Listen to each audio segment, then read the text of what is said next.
everybody. I hope you're all having a fantastic, cold, bitter Friday. We are going to have some frozen broadcasters tonight. I think that's going to be the case. Temperatures for games tonight are going to be in the 50s. And I know from experience, I'm going to Liberty.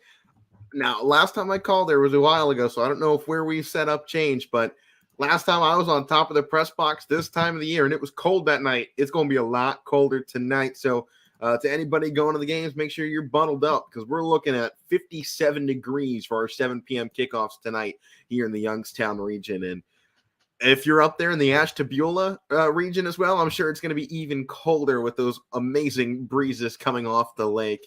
I spent plenty of time up there on the lake. I know how extra cold it gets with those cold winds coming off. So make sure you're bundled up tonight. Hopefully some players get some soup in them before they go because it's going to be a cold one. I think it's really going to test the mental toughness of a lot of teams this weekend to see how they perform in some of our biggest games in just bitterly cold weather. This is one of the coldest nights we've had for football really in the last 2 seasons, of including this one, because last year, pretty much every Friday and Saturday, we had great weather. I think we may have gotten to the 60s a couple of times, but it wasn't until the postseason, which a lot of these teams have experience in, but it wasn't until the postseason that we really got any cold weather last season. So I think you come into this week, it's a whole new set of challenges for all of these players. First time this season that we're going to see some of these young guns show it off in the cold. And for our teams that didn't make the playoffs last year, it's their first time in a while playing in this kind of weather. Obviously, you practice in it. You try to get some reps in this colder style of weather. I'm sure pre-games today are going to be all emphasizing ball security. It's going to be cold. It's been rainy in the region, so grass is going to be wet, especially since it's cold. It's not getting evaporated nearly as much as you would typically see. So you're going to have slick games. Cold, expect slop tonight, I think is the biggest storyline of the night. Expect things to be sloppy. If we have games go clean, I think I'd be more surprised if that was the case. So, on to our first games as we enter into day 2 of our high school football extravaganza. I'm Alec Caberna. I'm the only one on the show today. Scheduling conflicts. Matt Morrison could not make an appearance tonight, unfortunately. I know everybody's very, very sad about that. I am as well. I like having him here on the show on Fridays. Lots of fun. But I must continue the show forward. So game 1, Sebring taking on Jackson Milton in Jackson Milton. Now, I saw this Jackson Milton squad a week ago. I'm not sure it was the best true test of their abilities because they got put on a historic night by Lowellville, who just seemed to come in with all the momentum in the world and was absolutely rolling in that game, and nothing would have stopped them, I think, from putting up 62 points. So that game, it's a game Jackson Milton has a lot to learn from, but I don't think it's one that they're going to get caught up on and caught behind the 8 ball. I don't think they're going to come out here and have a letdown against Sebring. I think it's going to be close because they've had a lot of close games this year. And Sebring, they have struggles on offense, and their defense definitely has holes as well. I mean, you're not allowing 228 points through 5 games and only scoring 44 for no reason. There's definitely some problems that need to be addressed, but you're entering into the back half of the season if you're Sebring. You have a hard schedule ahead of you. Jackson Milton this week, Lowellville, Ridge, Western Reserve, and Springfield. And Springfield can be a whole different team by that Week 10 matchup. You're looking at a shot. If Sebring can't turn this around, they may get 1 win out of these last 5, and that's a maybe with Western Reserve. John Armani should have that team really clicking by the end of the year with the way things seem to be aiming for that group. So Sebring's in a rough spot. They haven't had the easiest of schedules. They had games that they probably should have been a lot closer in, especially after they put up, I'll say, a decent performance against Lincoln West in week 1, a 36-14 loss, and that's a 3-2 football squad. You would think after that they would have had a better shot, especially against St. John Ashtabula, who at the time weren't looking at as great. They're only 2-3 now. Matthews, I don't think anybody looks twice at that one. Matthews was rolling at the start of the year. And then Waterloo and McDonald, I would say McDonald, they should have played a lot better against. That's the biggest concern for me for the Sebring squad coming into week 6 here. You're going on the road. You struggled at home for 3 straight weeks. You allowed over 120 points, and you hit 22 on offense. a lot of holes. Jackson, Milton, well, the recipe has been set on how to eat their defense. Put out 5 great wide receivers and put in the best quarterback in the state. I don't think Sebring has all of that to be able to do it. This Jacksonville team, a lot of talented players, but ground and pound heavy. I don't expect this game to be high scoring because even when they fell behind in the Louisville game, they were committed to running the football. I think you're going to see them continue to try and push this on the ground. Schiavi looked a little beaten up because of that long stretch of games that they went on. That was just an absolute brutal schedule. They went up against 3 teams that I think outside of Toronto are all still undefeated after week 5. And it was rough. They got beat up. It's been a hard couple of weeks, but between Keegan White and Schiavi and their ability to run the football with everybody else on this team, I think it's going to be a ground and pound night for Jackson Milton, especially with colder weather. You don't really want to throw it when it's going to be this slick out. So I think this plays to the favor of Jackson Milton. I'm not expecting a high-scoring game. Might get a couple of big ones. I'd go 28-8 for Jackson Milton. With the way Sebring can score, they're at least consistent. You know they are going to score, but more than likely they're only going to score once. That has been the storyline for this team so far in the season. So I'm taking Jackson Milton in this game. I don't really think Sebring has a chance unless they really come out and show us something different, really defensively. I think if their defense makes some big plays and can give the offense good field position off a punt, I think the offense has a better shot. This is just an offense, though, that has had to start inside of their own, backed up inside of their own red zone almost every time because it's always getting set up off of a kickoff. So they need to find a way to get the ball around midfield, shorten everything down, and give their offense a chance to score the football without having to go 80 yards against Jackson Milton, a pretty good defense. I know they got shredded last week. I saw it firsthand, but in that game, they still had a number of good plays. They had multiple opportunities to intercept. Vinny Ballone would have been his first interception of the season. They had missed opportunities that they didn't capitalize on in that football game. They have a good defense, but they had mistakes. Now they just have to avoid another letdown. I don't think it's going to happen. I like Jackson Milton. Second game, it's one we talked about briefly yesterday. Gave Mike the floor. South Range Girard, one of the biggest games we have going on the network. We got so many really great games, but this here in the NE8 conference, it's looking like a really exciting one here with Hubbard, South Range, Girard, obviously all looking pretty good. Jefferson up there in the mix as well. It's becoming very competitive. How about Struthers? They continue to, I think, impress everybody. They aren't necessarily winning, but they're holding down a lot of really good football teams, and they have a good shot potentially pulling off an upset this week. We'll see if they can do it. I don't remember exactly who they go up against now at the moment as I'm trying to think of it. They take on Lakeview, and it's in Struthers. So actually looking at that one at the moment, pretty much everyone is given this edge to Struthers going into the game. I only see one person taking Lakeview at the moment. So still a lot of time for people to put in the picks, but this is a competitive NE8, and anything can happen at this point. It feels this is a big deciding game for momentum to finish out the year. South Range 5-0, Girard is 5-0. Both teams are really good at football. South Range is ranked 61st in the state and number 6 in Division 5. Girard comes in. They're ranked 89th in the state of Ohio and number 9 in Division 4. So you got two very good teams. South Range playing up a division. It's going to help out their strength of schedule, that's for sure. Not that they need much help. They have a good strength of schedule, but if South Range can win, they're going to push themselves inside the top 5 over the likes of Garway and Coldwater. And that's some pretty good competition to be in the same talking points as. So this is a really big game for both teams. South Range has shown us some really, really great defense, allowing just 11 points per game. And they have scored, obviously, much beyond that, 184 points through 5 games on the season. So they're just a little bit shy of 20 points per game. So it's been an impressive mark for the South Range Raiders team. They have good wins. I think everyone was really impressed to start the season with the 37-7 victory over Springfield. I know we look back at that now. Springfield not that great, but it was a great momentum setter for the South Range team. Then they go in and beat University School handedly, a 2-touchdown win versus Canton Central Catholic.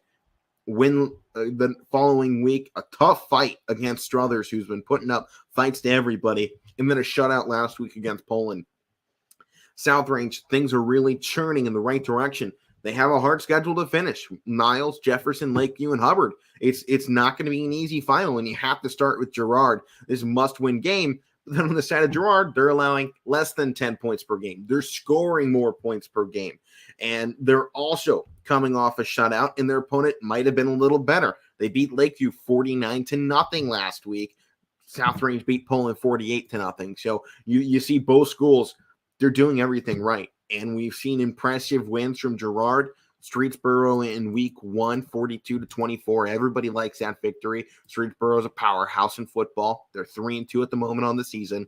A shutout in a game you needed a shutout Liberty in, and they did just that. They went and dominated an Akron Elliott school full of talent that we saw in the recent weeks, really put the hurt on a couple of our Youngstown region teams.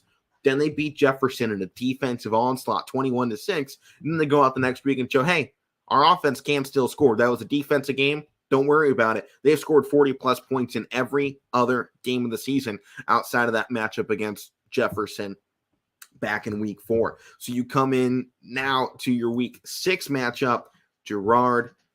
I think coming in, they have a little bit of the edge, obviously being the higher division team. Bengala has been spectacular so far on the season. I mean, I don't think there's any way to sugarcoat that. He's 16th in Ohio in passing yards with 1,123. He's 9th in the state in total yards with 1,628. And their kicker in Zach Morris is 2nd in the state in point after touchdowns made with 28 on the season.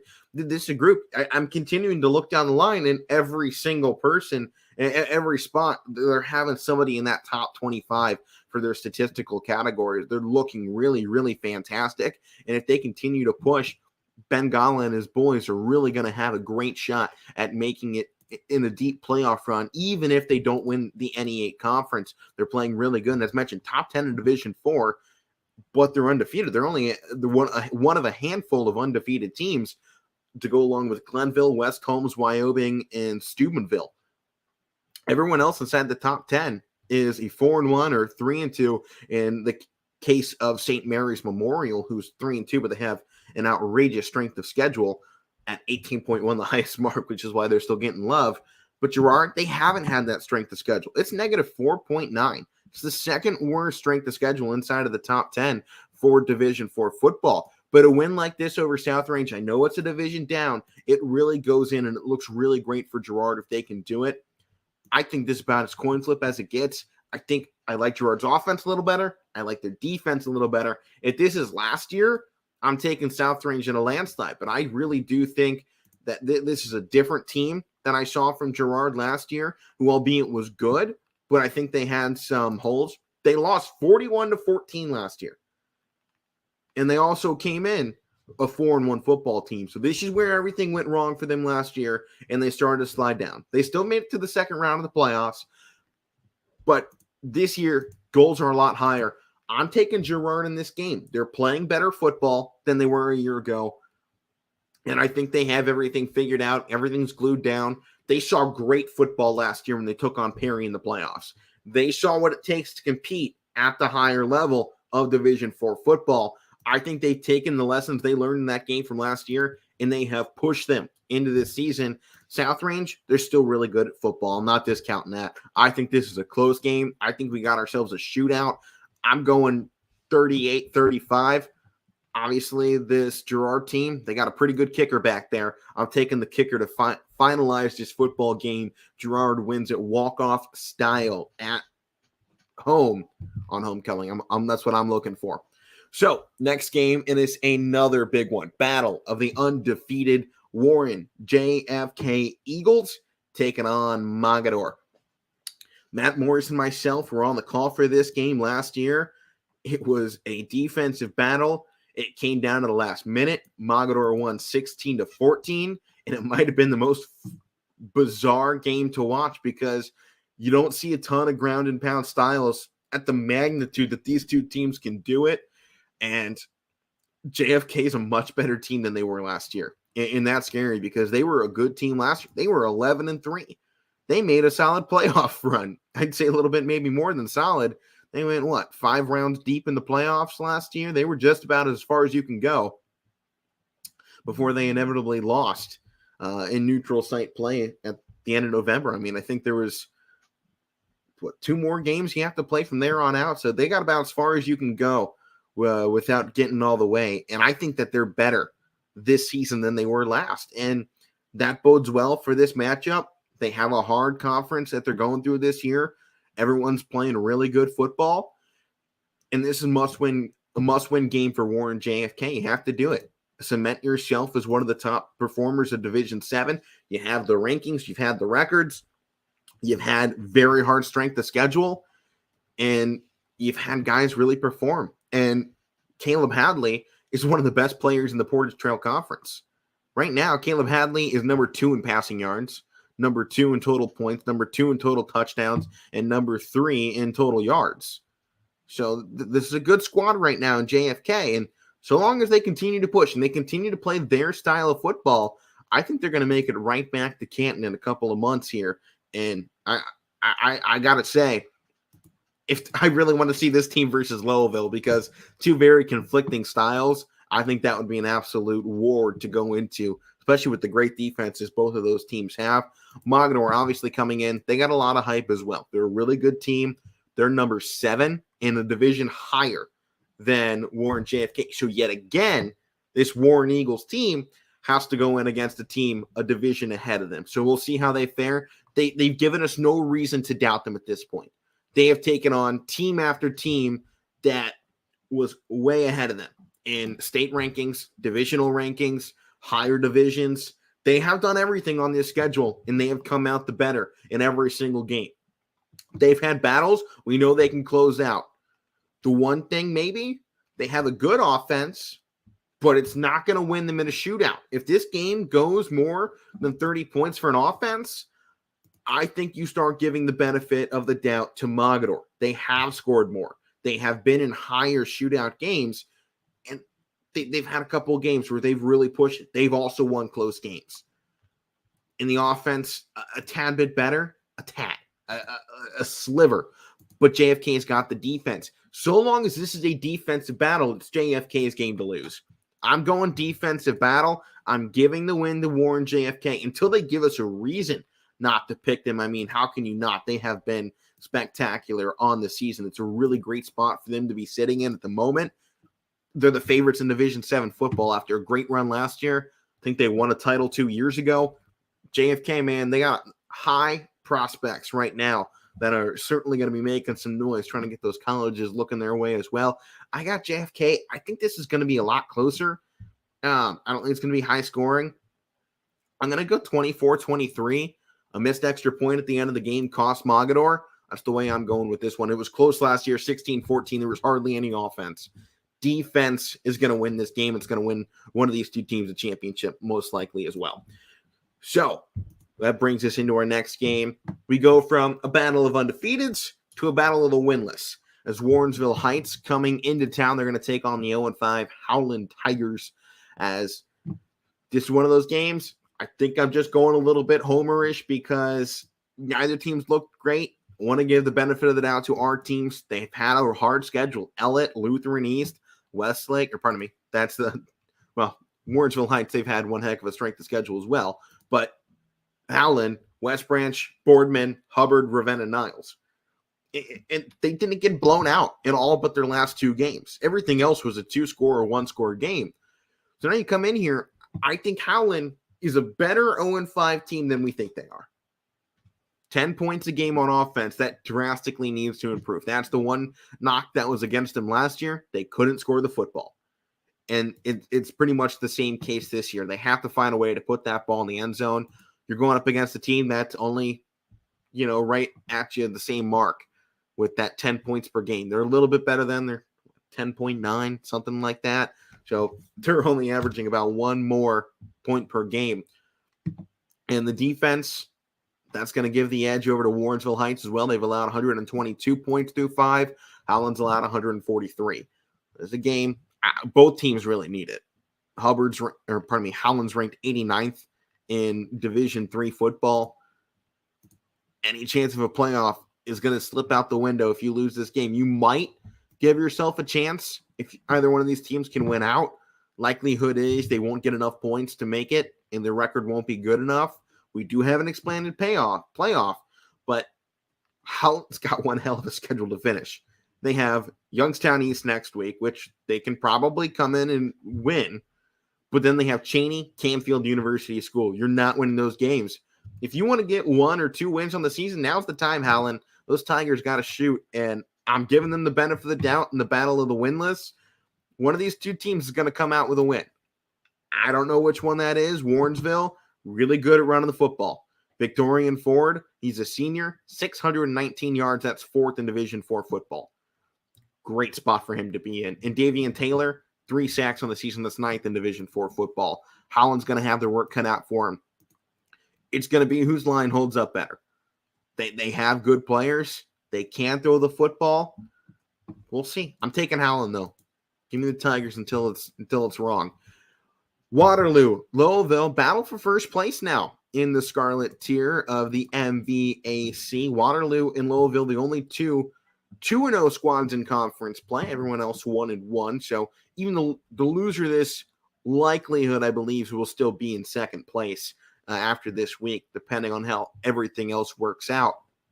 But Waterloo in conference play, massive improvement than what they were doing out of conference. They were 1-2 in out of conference play, and they had scored just 70 points in 3 games, which is good, but it wasn't winning them football games. Their defense was really allowing a lot against them. They scored 70, allowed 70. Now in conference, they've still gone up there and put 70 points up in 2 games, but now their defense is only allowing 32 points through 2 games. So the real big turnarounds, 37-16, yeah, that'll win you just about every football game if you can keep those averages up. Unfortunately, now they're going against the best offense maybe in the state of Ohio in Lowellville, who obviously just came off a historic week last week, in which, I was a piece of that. I loved calling that game. I was so excited to see it happen. And their defense, equally as good. In offense, I don't think it's sugarcoating to say Lowellville has the best offense, and the offense is going to perform. They've only missed 50 points twice on the season. Most teams are talking, man, they've hit 40 points 2 or 3 times. This team has missed 50 points twice. They have gone over 50 points 3 times. They've probably gone over 50 points more times than other teams have gone over 40. This offense is going to show up. In the defense, they allow 2-3 scores and their night is done. It doesn't matter. They can allow 2 to 3 touchdowns, which I think is what Waterloo is going to end up getting in this game. They've had good offense. Maybe they hit 21, 30 points, but it's not going to matter. It might be a 2-3 score game, but Lowellville's still going to take this thing. It's going to be probably 45-28, something in that range. I think Waterloo can score. They've shown good offensive production through their 2 games inside of conference play, but one came against Sebring, the next game against Western Reserve, and they almost lost last week. I don't think this is a winnable game for Waterloo. They might be able to pull the upset, but I don't think it's a game that anybody really is going to come into and go, I like Waterloo's chances. You can't like Waterloo's chances. They're going up against Lowellville, who has been outstanding so far and have given no reason to doubt. And Waterloo's coming off of a game that should have been a blowout victory for them. Western Reserve should not have kept it close. Western Reserve, a good team, but with the record Waterloo is going and the wins they've shown us so far in the season, that was a game they should have played a lot better in. Their offense is good, but I don't think it's going to be enough. You have to have an offense that can put up 60 if they need to. Waterloo doesn't have that. They can put up maybe 40 if you need them to, but you're still not going to be able to outscore Lowellville, who hasn't scored under 40 points. I saw Lowellville shred a defense that was allowing, I think it was 5 points per game on the season a week ago, something like that. It wasn't very many. Jackson Milton's defense was locked down until last week. So you come in, defense, it's nearly meaningless against Lowellville. They have too many weapons. They're too good at quarterback.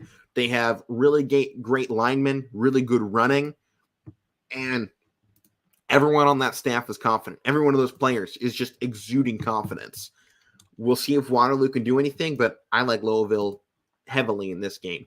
Wellsville and Southern. I like this matchup. Wellsville playing really good. They've won 3 straight. However, it's been easy opponents. Catholic Central, Columbiana, East Palestine. I think there's 2 combined wins between the 3 of those. Their competitive games against Toronto and Edison, 2 good teams, they got blown out. I think that's the line that's getting set going into this. Southern should be a heavy favorite. Wellsville ranked 50. My computer is absolutely losing it. Wellsville ranked 54th in Division 7 at the moment. Southern coming in undefeated, ranked 14th in Division 7 football. They're playing really good. And right now, it looks like this conference is coming down to Southern and Valley Christian. Wellsville can play upset here and keep themselves in the conversation because they played good football. They have a reasonable chance. But you have to come out and you have to continue to win if you're Wellsville. And you have an uphill battle. You have one of the worst strength of schedules in the state at negative 31.5. But they're undefeated in conference play. The EOAC, they're still up there tied for first with Valley and Southern. If they win, they control their own destiny. We talk about it all the time with college football over the last year. Control your destiny. Just win the next game. Don't worry about what the previous games are. Don't worry about what you did out of conference. Now you're in conference. The rest of that, great. That matters towards playoffs. For a Wellsville team right now, coasting a little bit over 500, win your conference. And if they win the conference, then they're going to be in the playoffs. Worry about the game in front of you before you start looking ahead and going, all right, we're not winning this one. Who can we beat on the schedule? Have to go out here with the mindset that they can compete with Southern. And so far, they've shown a slightly better defense, 10 points per game compared to 18 points per game in conference play. But offensively, Southern, 51 points per game through the conference. Wellsville, 30 points per game. So if this is a low-scoring affair, Wellsville has a chance. But if Southern gets that offense going, it's lights out. Because Southern has looked really great. They're putting up nearly 40 points a game all throughout the season, and they haven't lost. They're playing really good football, and it's exactly what you want to see at this point in the season. Southern, Valley Christian, and United have to be the 2 games they have circled. The one thing I worry about, don't get caught looking ahead. They have Latonia next week. Then they have Valley Christian. Then it's East Palestine United. I don't want them to get caught looking at Valley Christian United and have a wild slip up against a team like Wellsville this week who can come out here and pull an upset like this. It's uphill. It's going to be very hard to do. I don't like their chances. I'm taking Southern in it. If I was to give you a score, I'd probably go 38-17. I like both teams here. I liked Wellsville, but they've shown some kinks in the armor, and they haven't played anybody, and that's the biggest worry. They won the games they were supposed to, but you have to go out here and at least compete in the games you're not supposed to win, and we didn't see that in their first 2 weeks. Different team since then, a lot more confident, but I still think Southern's got the edge.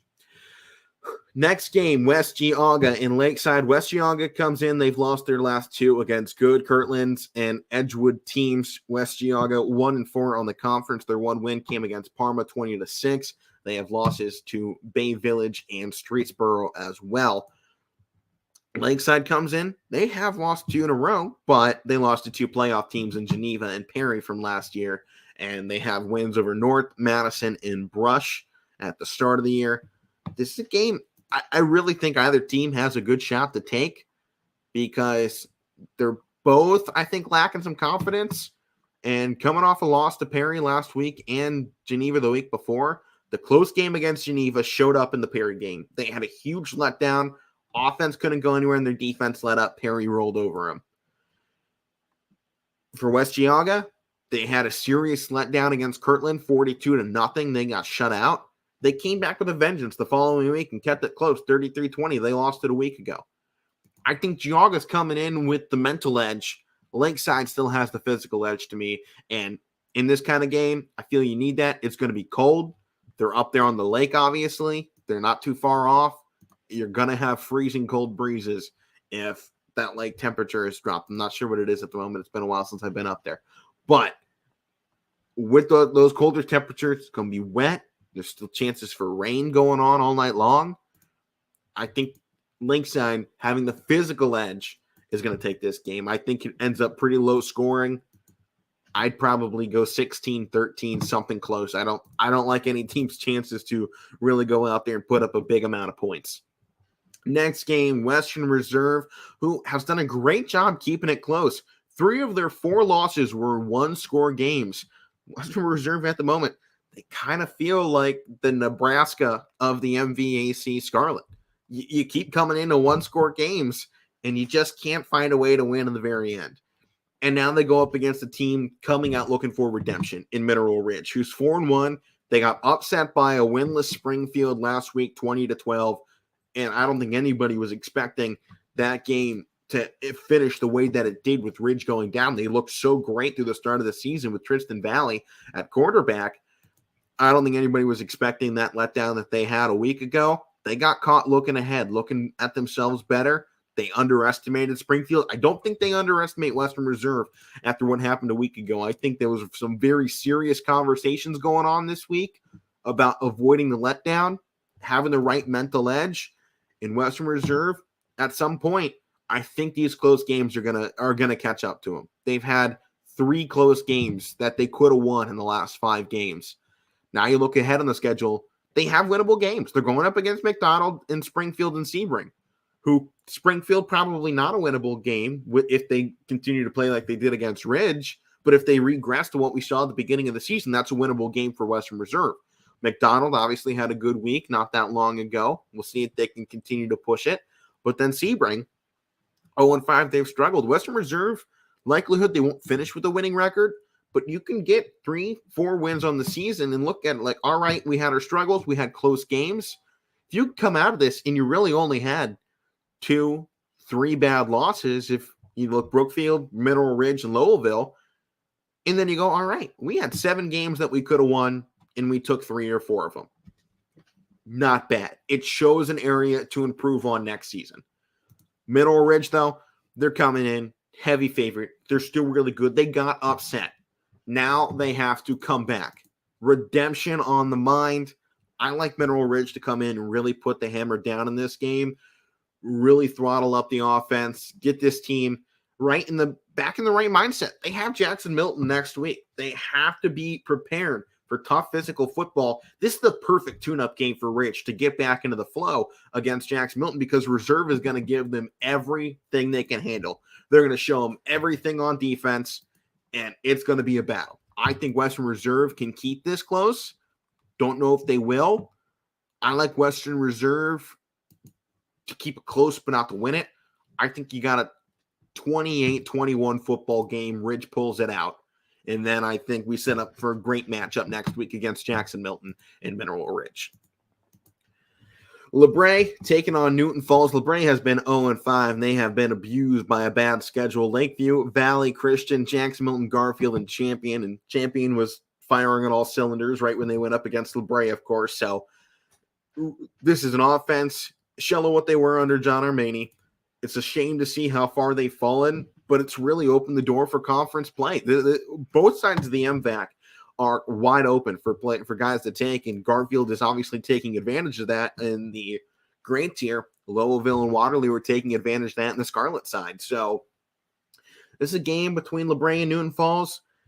It's a battle for who's not going to finish winless in conference play. It is really what it feels like, because neither team has looked great. Newton Falls and LeBray both have gotten blown out in their 2 conference games to this point in the season. Offensively, LeBray is at about 6 points per game. Newton Falls, they're actually about 20. We know they can score the football. They just don't really have a phenomenal defense. It's better than LeBray's, and I think you have to give them the edge. They have better offense and a better defense. They've had a couple of close games they could have strung out if they had one big run and probably won. They could have upset Jackson Milton in week 2, could have upset Champion in week 4. They didn't. But I think they're a better team than 1-4. So I'm taking Newton Falls in this game. I think they have a good offensive night. I really do. And I like 30-13. I think Newton Falls can really pull away in this game. Windham at Southeast Ravenna. I think this is an interesting game. You have Windham coming in 2-2, Southeast coming in at 3-2. Windham's won their last two. Southeast has won their last two. They didn't do it against good opponents either. Southeast beat Minerva and Akron North, a 1-4 football team in North, and Minerva is a 0-4 team. So sloppy wins. Windham, on the other hand, beat St. John Ashtabula, a group that's now 2-3 because of it. And they beat Aquinas a week ago out of Louisville, pardon me. Aquinas is 0-5. So one good win, one bad win, and they didn't look great last week. But this Windham team, they have a pretty good offense. I mean, through 4 games, they scored 136 points. That's pretty good. That's a mark of 34 points per game. And just about any offensive coordinator is going to take that. Defense has to show some improvements. And I think that was the big case that started the season. They fixed it in the last 2. Now you got to keep it going. Take down Ravenna this week, who's shown good offense, but when they've been challenged, they folded. Both times against Mogador Field and Warren Champion, they folded when they went up against a tough team. Windham's got the shot. If they could be the more physical of the two, they take the night. I like Windham. I think it's probably a little bit low scoring. I'll go 17-13 in this game. I think Windham takes it. Next one up, East Liverpool. Taking on Notre Dame Cathedral Latin. I think this is a fun game to come into. Both teams have really struggled. Cathedral has lost 4 straight. East Liverpool has lost 4 straight. The last win for East Liverpool came against a winless Minerva, who I just spoke about a minute ago.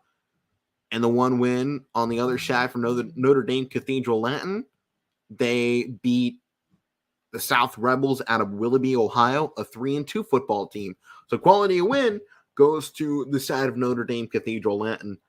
And then this team in Notre Dame has lost some really close games. They lost a 3-point affair to Taft. They lost a 4-point game to Gilmore Academy. They lost by 2 touchdowns to Kenston, and they lost in overtime against Olentangy. This is a pretty good 1-4 football team. If you really look over and you look at these records for them and who they've gone up against, they're 1-4 team, but they're ranked 57th in Division 3 because they've had a really hard go at things. In East Liverpool in Division 4, well, they're ranked 94th with a terrible strength of schedule, and they're getting punished for that. And I think that weak schedule is coming back to bite them. We've seen just 7 points on offense in the last 2 games, and they've gone on and allowed 89. 89-7, they were outscored. They've had a hard go at things. I'm not discounting that. I think the last 3 weeks have been brutal for them, but I think it's eaten up, and they don't have an easy finish. They got Edison and Canton Central Catholic the next 2 weeks after this. They need a win, but unfortunately, I don't think they're going to get it. I really think this Notre Dame Cathedral Latin is a really good 1-4 team. People are going to look at this and go, oh, Liverpool, they got a chance. It's a 1-4 squad, but you look at that 1-4 they go up against, and it's probably one of the better 1-4 teams you see out there. Maybe next to Padua Franciscan that we've seen a couple of times here on the network, who has also fallen to 1-4, but they've done it against really tough opponents, and they've kept it close. So that's my thoughts there. Now, Canfield and Dover, battle of 4-1s. Canfield coming off a loss a week ago to Cheney.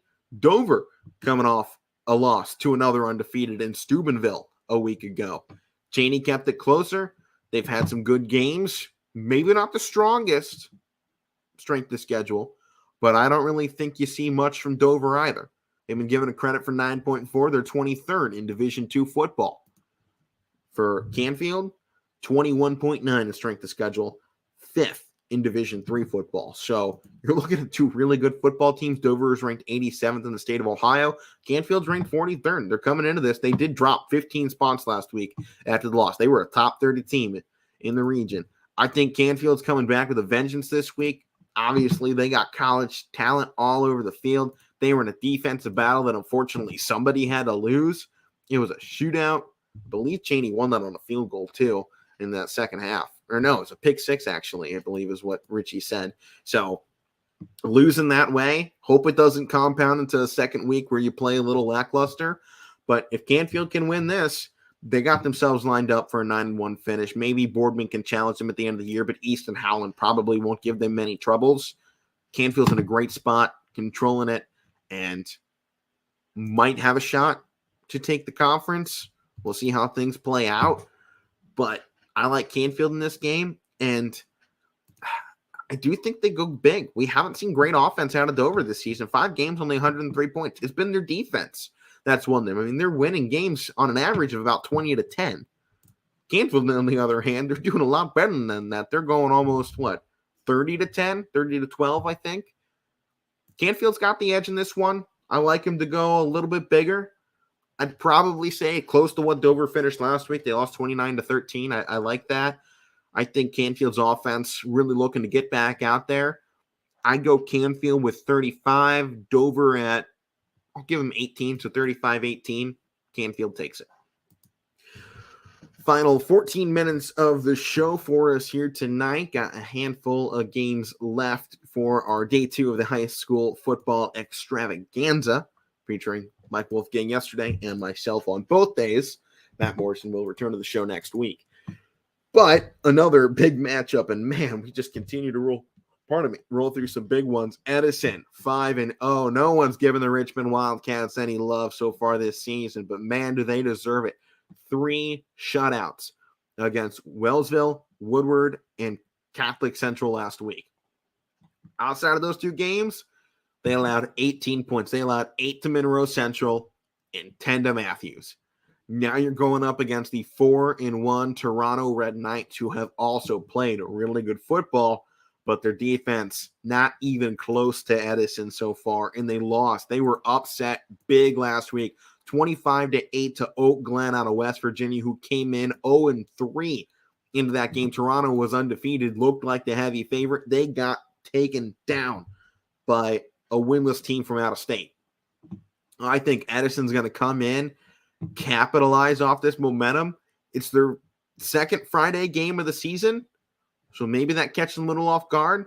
But last time they played on Friday, they won 41-0. So I don't think it's really going to impact them. They got an extra long week, 8 days. They played last Thursday against Catholic Central, so they get an 8-day week to prepare after coming off a short week the week prior. A little bit extra time to prepare for a big game like this, I think, is all they need. I think Edison is going to cruise to victory tonight. This is going to be bad for Toronto. They're going to have a real letdown coming off the upset. I'm taking Edison big tonight. I like Edison going 38. I'll give Toronto a touchdown, 38-7. But I think Edison is going to lay the lumber down tonight. I like them Wildcats. People need to start looking in that direction. I think that they are going to shock some people as we finish out the year. Next up, a team that has been absolutely dominated by their schedule. It's not even funny how hard of a schedule they have had this season. But Louisville, the Leopards, are 1-4. They have losses to undefeated Steubenville, a top-ranked Uniontown Lake team, who's also undefeated. They have a loss to North Canton Hoover. They lost that 34-8. Hoover's a one-loss team. They have a loss to Poland, who's a pretty good 2-3 team. And then their one win came over a Northwest Indian squad that's 3-2. They faced one team with a losing record in Poland. They lost that one. But they have been brutalized by this schedule. Now you go up against probably one of the better 3-2 teams in Massillon Perry, who beat Canton Central Catholic in week 1, lost to a team from Arkansas in week 2, beat Euclid in week 3, beat Canton McKinley in week 4, then went to overtime against Massillon Jackson a week ago and lost by a single point. They missed the field goal, couldn't get it done. Actually, I think they went for 2, and they didn't get it. And then Massillon Jackson won in overtime. This is a really good 3-2 football team in Massillon Perry, and they're almost, being with this record, they're almost the top 100 team in the state of Ohio. They're almost top 25 as well in Division II. So uphill battle. Louisville ranked 49th in Division III. They are well behind where you see this Massillon Perry team. I don't think that bodes well for them tonight. I think Perry's going to come in. I think they're going to continue the onslaught of this Louisville schedule. It has been brutal. I wouldn't wish that schedule upon the teams I hate most, because that is not friendly. whatsoever. Their strength of schedule is 17.5. There's only a couple teams that have it harder. One of them is an 0-5 team in Sycamore, who has a strength of schedule of 34.8. Jeez, that is an awful strength of schedule. They've gone up against Kings, Oak Hills, Lakota West, Fairfield, and Coleraine. Dang, I know like none of those teams. They're all Cincinnati's. But I like Massillon Perry in this game. I think Louisville can keep it close for maybe the first quarter. Keep it 7-0. Not scoring in this one. I'd probably say Perry, though, is going to pull this away. I go 28-10 tonight, 28-13, something in that realm. But I like Massillon Perry to finish that out. Next one up, another one of our biggest games. Ursuline coming in at 4-1. They've lost just once, and it was by a single point to Austintown Fish. One score, I should say, as it was 42-34. Cheney, undefeated, coming off a massive victory. Only problem is, can they avoid the letdown? You won the big game. Now you get 8 days to prepare. This is a Saturday game for 7 p.m. tomorrow night. Now what can you do? Can you go back and can you do it again? Back to back. Very hard games. Then they have a tough Harvey team next week too. A brutal piece of the schedule. Cheney did not skip out on scheduling. They went right after Poland week 1. They went into Boardman, into Mooney. Their first 3 weeks, they put the challenge down. They put the gauntlet down. They went against some non-conference teams and went into their stadiums. And then they went into conference play on the road against Cardinal Mooney. They got held close. That's the one game that I'm still looking back concerns me. I know their defense is really good, though, because they just dominated Canfield's offense that last game. Ursuline, their line, virtually unmatched. It's going to be very hard for Cheney to continue to apply the same pressure they got against Canfield. I think I still like Cheney in this game because they keep winning. At every turn, every piece of adversity, they keep pulling it out. I think if they're going to lose, this is the game because the last 4, Harvey is a tough team, no doubt, but then it's Howland, Harding, and East. If Cheney wins this, it's an undefeated regular season for them, and they probably go into the playoffs as one of the top-ranked teams in Division III. Right now, they're ranked 4th in Division III football, behind Chardon, who's 1st, Baden, who's 5th, who is 5-0, Wapak, who's just ahead of them in 3rd, and then they're the 4th-place team. Strength of schedule hasn't been there. If their strength of schedule was there, they'd be the number 1 team in the state. This is a game where that strength of schedule comes in, and you have to win. Prove yourself a legit team here against Ursuline. You proved it a week ago. Now you have to keep it up because I think, your Youngstown team, this is the inner city. People are going to doubt you nonstop. Both these teams are. But obviously Ursuline, got the Catholic school. People look at you a little differently. This is Cheney. They're not getting no benefits. These are about as tough of boys as you're going to find anywhere. They've been through some rough stuff. Every one of these inner city teams that I've seen, man, they got absolute warriors out there. And this Cheney team, they got plenty of boys that are going to go out there every night and give it your all because, for some people, it might be the highlight of their week. So it's about as tough as a team as Cheney, and maybe the best thing for them going right now, they got the right mentality. They believe in themselves. And that's the one thing, you see some 5-0 teams that they don't feel confident at 5-0.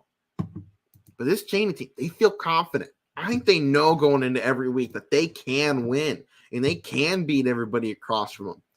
I've been shocked by how great they've been this year. I didn't think their defense was going to get better after losing Clive Wilson and J.R. Tennington. Their 2 best D linemen gone, and they go, yeah, no problem. We're not replacing them. You can't replace those kind of guys. But we became better as a team because of what they did for us last year. And this Cheney crew, man, they're firing. Everything is going right for them, and they believe in it. Ursuline, good win last week. But I think it was well under par for them on the season. With the big games that they have had, it was a clear letdown. Last week, only winning 28-14 over Warren G. Harding, who's 1-4. Came in 1-3. That's a game Ursuline should have run away with. I think Ursuline, after the Fitch game, I think they're a little tired. They had a hard start to the season with Farrell and Fitch early. they got tested.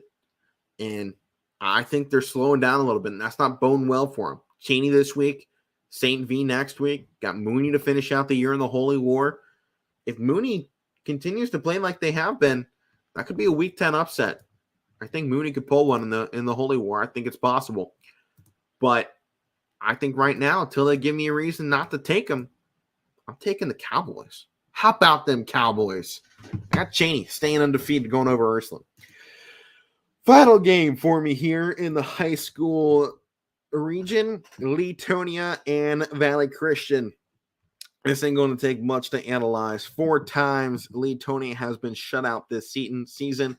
They scored 13 points against Martins Ferry, and they allowed about 40 plus to everybody but East Palestine. So Valley Christian looks like they're going to have a fun Saturday. It's going to be electric on that sideline, I'm sure, much as it was a week ago against Lisbon. This team is riding on confidence, and I think the wins early in the season against LeBray, who beat them around last year. I know LeBray is a different team, but they needed that win. They needed just that change in mentality to know, hey, that's a team that beat us last year. Let's go back. Let's get that back. And they did it in Leavittsburg as well. They grabbed that momentum. First 3 weeks, they won the Battle of John Napiga against Campbell. They went into McDonald and they won again. Then they came back home, and in their home opener, they took down the back-to-back EOAC champions in United, and they did it in shocking fashion, 36-17. People thought that was going to be close. And Valley went, nope, not happening. We the new number ones. Then they went in against Lisbon and just physically overpowered them all night long. The 2 touchdowns from Lisbon came on turnovers. A pick 6 and a scoop and score. Both made by Mr. Daly, their center. So he had a great game.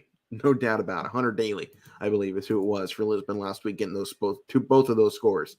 But Leetonia, I would not want to be them this week. They have had a rough go of things this season. It's not looking great. And I think Valley Christian, they're smelling blood in the water. This one's going to hurt. It's going to hurt to watch them on the call for this one on Saturday. I got a feeling I'm going to be needing to fill the airtime in that second half. I don't think it's going to be very close. I give Valley Christian the edge with the offense this season. They haven't looked like they've wanted to push it late in games outside of the win against Campbell. I think they needed to in that game because they didn't want to have the letdowns they had last year when letting teams back into the second half. Saw that about a week ago against Lisbon. For the first time, Valley Christian kind of had a couple mental mistakes, something we hadn't seen out of the group. I don't think it compounds. I think this is a week they come in, they're looking to fix some things. Obviously, the full week to prepare helps them out, going from Saturday to Saturday. Going to have a slightly shorter week next week as they prepare for Columbiana. But this is their last home game until they finish out the season. I think Valley goes big tonight. I go 48-0.